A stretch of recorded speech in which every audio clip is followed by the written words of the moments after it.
Flares and explosions light up a night sky over a terrified population. Another blast, more destruction, more death in Gaza. The bombardment lasted all night, the most intense bombing of Gaza City since the beginning of the war more than 3 weeks ago.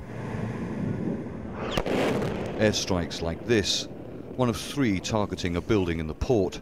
In the morning light, fishermen went to inspect the destruction.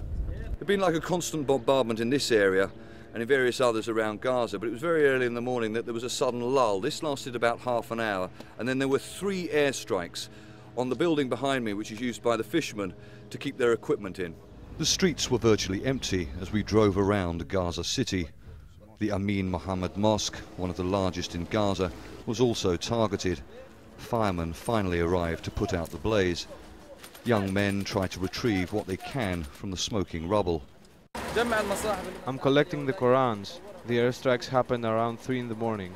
The finance ministry was hit and leveled at a similar time. We heard a massive explosion. We couldn't leave the house. It was so dangerous. We were terrified. Red Cross vehicles head towards smoke rising around the city. Various houses along this street have also been hit. This man says he came from Jazeera with as many of his family as he could. We fled thinking it might be safer here. There are many of us. Where do we go next? When is this going to end? The Israeli military had warned people to leave their homes in various areas across the Gaza Strip. It says it will expand its campaign for hunting and destroying Hamas tunnels and weapons supplies. That mission, it seems, is now targeting officials. The home of Hamas leader Ismail Haniyeh was hit, but no one was hurt. Rockets were fired from Gaza into Israeli territory too, but they were intercepted by the Iron Dome or fell on empty ground.